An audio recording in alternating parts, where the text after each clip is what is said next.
함께 봉독하실 하나님의 말씀은요, 마태복음 12장 38절부터 45절까지 말씀입니다. 그때에 서기관과 바리새인 중 몇 사람이 말하되 선생님이여 우리에게 표적 보여주기를 원하나이다. 예수께서 대답하여 이르시되 악하고 음란한 세대가 표적을 구하나 선지자 요나의 표적밖에는 보일 표적이 없느니라. 요나가 밤낮 사흘 동안 큰 물고기 뱃속에 있었던 것 같이 인자도 밤낮 사흘 동안 땅속에 있으리라. 심판때에 니느웨 사람들이 일어나 이 세대 사람들을 정죄하리니 이는 그들이 요나의 전도를 듣고 회개하였음이거니와 요나보다 더 큰 이가 여기 있으며 심판때에 남방 여왕이 일어나 이 시대 사람들을 정죄하리니 이는 그가 솔로몬의 지혜로운 말을 들으려고 땅 끝에서 왔음이거니와 솔로몬보다 더 큰 이가 여기 있느니라. 더러운 귀신이 사람에게서 나갔을 때에 물 없는 곳으로 다니며 쉬기를 구하되 쉴 것을 얻지 못하고 이에 이르되 내가 나온 내 집으로 돌아가리라 하고 와보니 그 집이 비고 청소되고 수리되었거늘 이에 가서 저보다 더 악한 귀신 일곱이 데리고 들어가니 그 사람의 나중 형편이 전보다 더욱 심하게 되느니라. 이 악한 세대가 또한 이렇게 되리라. 아멘. 오늘 아침 읽은 이 본문에 보면 서기관과 바리새인들이 예수님과 계속적인 논쟁을 벌이고 있는 그런 장면을 볼 수가 있습니다. 우리는 이 논쟁을 통해서요, 사람들의 그 진정한 주인이 누구인지, 사람의 진정한 주인이 누구여야 하는지를 잘 알 수가 있습니다. 지금까지 서기관과 바리새인들은 이 마태복음 12장을 볼 때 안식일에 대한 논쟁, 그리고 바알세불에 대한 그런 논쟁을 벌여왔습니다. 이렇게 논쟁해 왔던 서기관과 바리새인들은 이제 표적에 대한 논쟁으로 확대시키고 있는 것을 볼 수가 있습니다. 오늘 보면 38절 한번 보십시다. 그때에 서기관과 바리새인 중 몇 사람이 말하되 선생님이여 우리에게 표적 보여주기를 원하나이다 라고 했습니다. 예수님께 메시아 되심의 그러한 표적, 메시아됨의 표적을 보여달라고 지금 서기관과 바리새인들이 요구하고 있습니다. 여러분, 표적이 무엇입니까? 이 표적은요, 자연적이고 또 일반적인 것을 통해서 초자연적인 사실이나 또 진리를 나타내주거나 어떤 애언을 확증해주는, 어떤 애언한 것을 확증해주는 것을 바로 표적이다라고 이렇게 말할 수가 있습니다. 이 표적은 하나님의 임재와 섭리의 증거라고 할 수가 있습니다. 그런데 오늘 본문에서 서기관과 바리새인들이 요구한 이 표적은요, 예수님의 그 메시아성, 예수님의 메시아성에 대한 증거로서 즉시 또한 신속하게 발생되는 어떠한 증표를 의미한다고 할 수가 있습니다. 지금 서기관과 바리새인들은 이때 당시에 일반적으로 회자되고 있는 메시아상에 근거한 이적적인 사건, 이것을 보여달라고 지금 요청하고 있습니다. 다시 말해서 이때 당시에 일반적으로 회자된 그 메시아상은 예수님께서 메시아가 로마를 물리치시고 다윗의 그 통일 왕국을 건설하는 것, 또한 이제 천군 천사의 그 대군을 몰고 와서 예루살렘으로 이렇게 내려와서 그들의 정치적인 종교적인 지도자가 되는 것 등, 이것이 바로 그때 당시의 일반적인 메시아의 상이었습니다.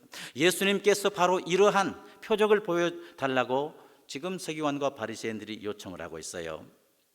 그러나 이러한 표적은 뭡니까? 하나님께서 원하시는 메시아상과 완전히 다른 것임을 우리가 알 수가 있습니다.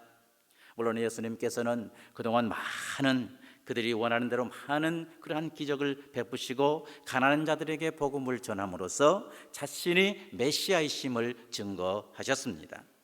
우리가 아는 대로 예수님은 나병 환자들을 고치셨습니다. 또한 중풍병자를 고치셨습니다. 소경을 고치셨습니다. 귀신 들린 자들을 고치셨습니다. 심지어는 벙어리까지 고치신 것을 볼 수가 있습니다.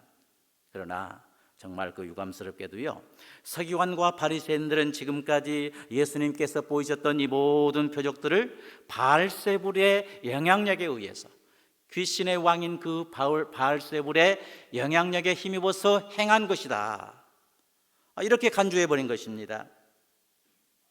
지금까지 귀신의 힘을 입어서 예수님께서 표적들을 베푸셨다라고 이렇게 그들은 생각을 했던 것입니다. 그들은 예수님의 메시아 되심을, 하나님의 아들이심을 도무지 믿지를 않았습니다. 그러면서 오늘 본문에서도 뭐라고 합니까? 서기관과 바리새인들은 예수님께 또 한 번의 지금 표적을 요구하고 있는데, 이는 한마디로 말해서 아주 뻔뻔하고도 무례한 그러한 행동이라고 할 수가 있습니다.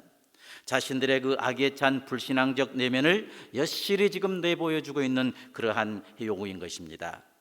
그들은 여전히 예수 그리스도를 배타적으로 지금 대하고 있습니다. 메시아로 하나님의 아들로 인정하지 않는다 그 말입니다. 어떻게 하든 간에 표적을 보여주지 못하는 이러한 한계를 통해서 그는 메시아가 아니다, 이 사실을 들춰내려고 그들은 지금도 애를 쓰고 있습니다. 선생님이여, 우리에게 표적 보여주기를 원하나이다. 그러면 왜 이들은 이처럼 이렇게 표적만을 요구하고 있을까요? 왜 그들은 예수님을 메시아로 믿지 못하고 있을까요? 그들이 과연 과학적인 신앙을 추구해서일까요? 또 아니면 확실한 신앙을 추구해서일까요? 그들이 그 어떤 면에서 예수님보다 더 월등하기 때문에 계속적인 표적을 요구하고 있는 것입니까? 어떻습니까? 표적을 요구하고 있는 서기관과 바리새인들의 그 요구를 들으신 우리 예수님은요, 다음과 같이 말씀을 하고 있습니다. 우리 본문 39절을 한번 같이 읽어볼까요? 39절 말씀입니다. 예수께서 대답하여 이르시되 악하고 음란한 세대가 표적을 구하나 선지자 요나의 표적밖에는 보일 표적이 없느니라. 아멘. 악하고 음란한 세대가 표적을 구하나 라고 이렇게 예수님은 말씀하셨는데, 표적 구하는 마음은 어떤 마음이라고요? 악함과 음란함의 한 전형이다, 이렇게 예수님은 말씀하고 계십니다. 다시 말해서 죄악된 자기 마음의 충족을 위해서 하는 행위가 바로 표적 구하는 것이다, 이렇게 정의를 하고 계십니다. 표적을 통해서 예수님을 믿기 위한 것이 아니고요, 자기 욕심을 채우고요, 어쨌든 간에 표적을 보이지 못하면 그러기 때문에 그는 메시아가 아니다, 이 사실을 트집잡기 위해서 그들은 표적을 원했다 그 말입니다. 악한 행위입니다. 악하고 음란한 세대라 이렇게 말씀하고 있는데, 에레미야 3장 6절로 13절, 그리고 에스겔 16장, 또 호세아서 1장 2절부터 2장 15절에서 언급한 바와 같이 이스라엘은 하나님과 이렇게 결혼으로 결속된 부부와 같은 관계를 묘사하고 있습니다. 이스라엘은 하나님과 결혼한 관계, 부부의 관계로 지금 묘사하고 있습니다. 그렇기 때문에 어떻게 합니까? 지금 이스라엘의 영적 타락과 우상 숭배 행위는요, 한마디로 말해서 하나님에 대한 간음으로 지금 표현하고 있습니다. 이 같은 영적 간음은 유대인들이 그동안 범한 우상 숭배 행위뿐만 아니라 하나님으로부터 돌아서는 것, 하나님을 향한 그 내적인 그 적개심이 있는데, 이러한 적개심들 또한 세상과 벗을 삼는 것, 이것뿐만 아니고요, 예수님께서 제시하신 그 구원의 길을 버리고 다른 길을 좇으려고 하는 그러한 불경건, 그리고 예수님의 사랑과 은혜의 표적을 경멸하고 어떻게 합니까? 자신들의 기준에 적합한 표적을 요구하는 등의 그 모든 불신앙의 행위까지 이른다고 할 수가 있습니다. 이것이 바로 영적인 간음입니다. 그렇다면 예수님에 대한 불충실한 위선적 행위 정반을 가리켜서 표적 구하는 것이다 라고 이렇게 말씀드릴 수가 있는 것입니다. 그렇기 때문에 예수님은 악하고 음란한 세대가 표적을 구하나 라고 이렇게 말씀하고 있는데, 표적을 구하고 있는 서기관과 바리새인들을 향해서 악하고 음란한 세대의 표상이다 라고 이렇게 말씀을 하신 것입니다. 그렇다면 지금 예수님께 표적을 구하고 있는 서기관과 바리새인들은 과학적인 신앙을 추구해서도 아닙니다. 확실한 그러한 신앙을 추구해서도 아닙니다. 그 어떤 것이 예수님보다 월등해서도 아닙니다. 단지 그들은 악하고 음란한 세대의 대표일 뿐인 것입니다. 그렇기 때문에 그들은 예수님을 메시아로 영접하지 못하고 끊임없이 계속적으로 예수님께 표적을 구하는 모습을 보이고 있습니다. 우리 주위에서도 그런 경우 있지 않습니까? 예수님께서 하나님의 아들이시고 예수님께서 메시아이시고 그리고 예수님을 믿어야 구원받는다 하면은 많은 사람들이 뭐라고 그래요? 예수님께서 메시아임을 증거를 한번 대봐라, 표적을 한번 보여줘봐라.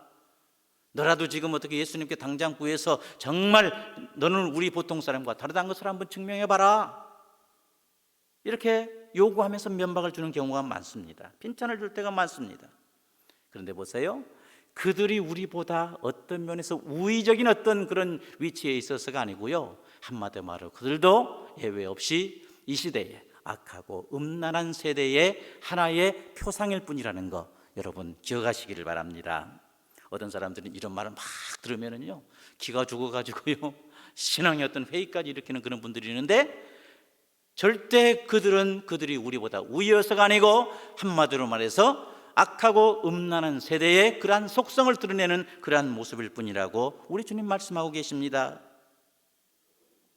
예수님께서 서기관과 바리새인들에게 악하고 음란한 세대라고 표현하고 계시는데, 우리는 여기서 한 가지 주목할 것이 있습니다. 그들이 왜 하나님의 아들 예수님을 하나님의 아들로 메시아로 영접하지 못하고 계속해서 예수님을 괴롭히고 끊임없이 예수님께 표적을 요구하고 있습니까? 왜 그렇습니까? 오늘 본문을 보면은요 그들이 이와 같은 행동을 하는 이유가 나타나 있습니다. 그것이 무엇입니까? 기억하십시다. 그들의 주인이요 바로 한번 따라해 보실래요? 귀신이기 때문입니다.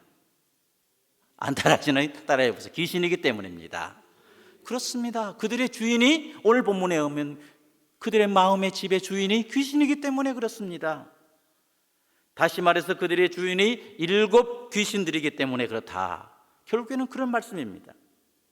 본문 43절을 보니까 뭐라고 그랬어요? 더러운 귀신이 사람에게 나갔을 때에 물 없는 곳으로 다니며 쉬기를 구하되 쉴 곳을 얻지 못하고 라고 말씀하고 있습니다.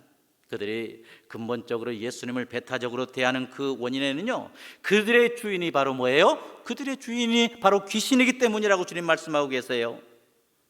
서기관과 바리새인들은 예수님께서 바로 이제 뭡니까? 귀신의 왕인 바알세부를 이제 이렇게 힘입고 산다 이렇게 말하고 있지만은요 오히려 그들이 뭐예요? 더러운 귀신을 주인으로 삼고 살아가고 있는 이러한 형편입니다.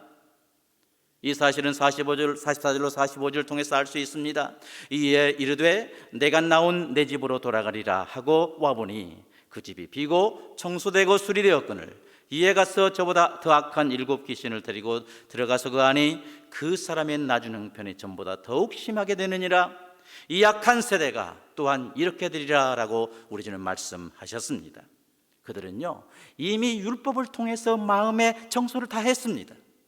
그런데 그 청소된 마음에 진정 우리 삶의 주인이신 예수님을 모시지 않고 빈 공간으로 이렇게 비워둘 때, 빈 공간으로 방치할 때 어떡합니까? 그 즉시 귀신들이 그 마음의 집에 침입해 와서 그들의 주인이 되어버린 것입니다.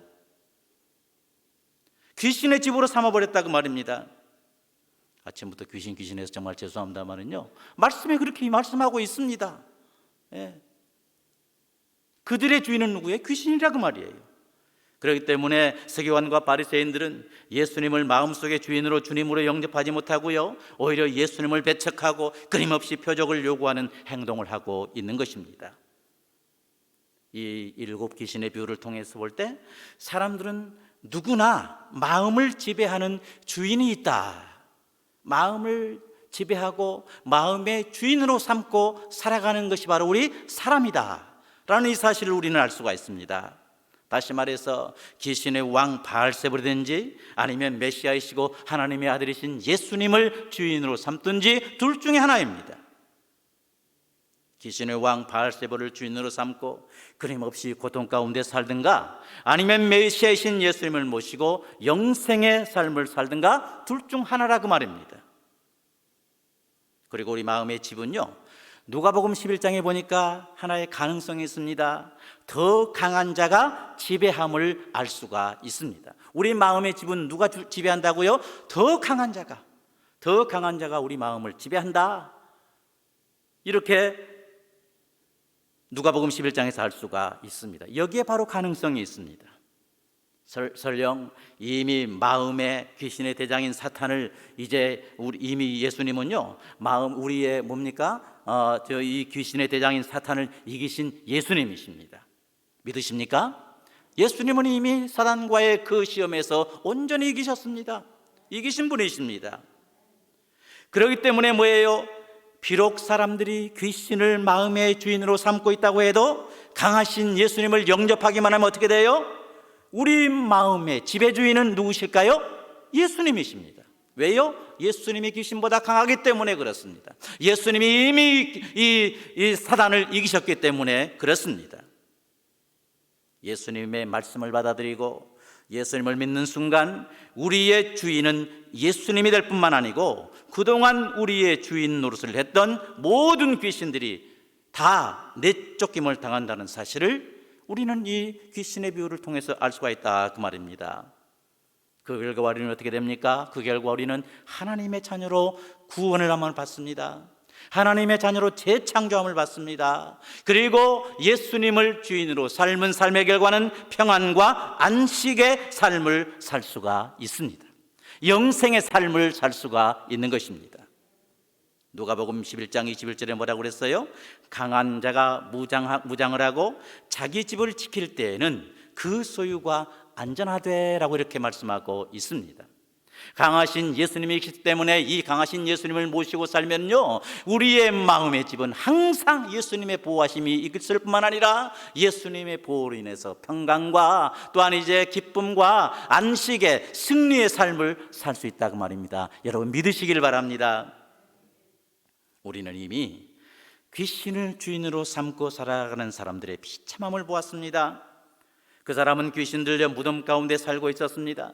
마가복음 5장 4절로 5절에 보니까 그랬습니다. 이는 여러 번 고랑과 쇠사슬에 메어서도 쇠사슬을 끊고 고랑을 깨뜨렸음이로라.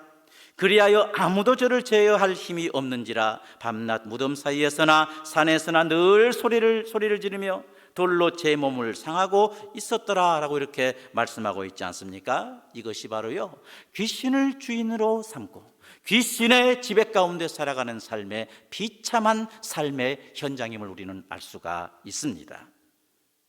우리는 이미 예수님의 말씀을 받아들이고 강한 자이신 예수님을 마음의 지배 주인으로 삼았으므로 영생을 누리고 또한 평강을 누리고 하나님의 자녀됨의 그러한 특권을 누리며 살아가게 될 줄을 믿습니다. 우리의 지금 현재 상황입니다. 우리의 주인은 강하신 예수님이십니다. 그리고 예수님께서 주신 모든 은총을 누리며 우리는 하나님의 자녀로 특권을 누리며 살아가고 있다는 사실 여러분 믿으시기를 바랍니다.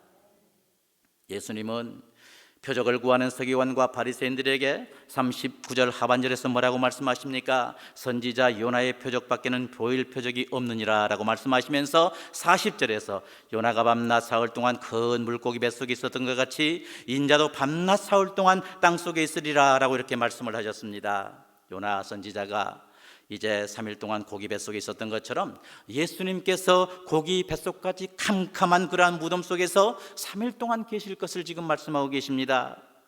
표적이라고 말입니다.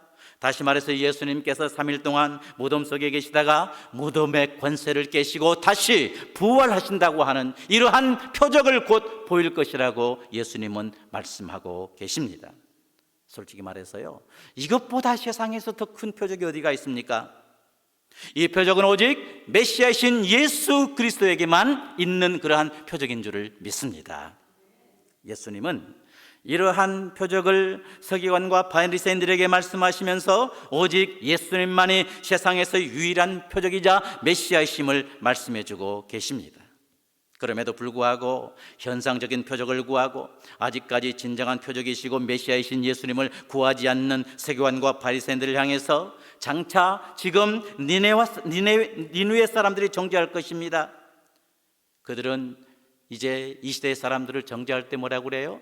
우리는 이방인인데 요나 선지자의 그 선포에 순종하고 회개해서 생명을 얻었는데 너희는 왜 요나보다 더 큰 선지자의 그러한 예수님이 계시는데 그분의 말씀을 거역하느냐? 왜 받아들이지 않느냐라고 이렇게 니느웨 사람들이 책망한다고 말입니다.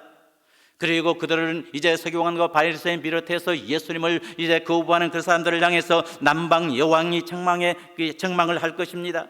우리는 솔로몬의 지혜를 받고 그대로 행했는데 너희는 왜 솔로몬보다 더 큰 분이시고 지혜 그 자체이시고 모사요 기묘자이신 예수님의 지혜를 받아들이지 않느냐라고 이렇게 책망할 것입니다.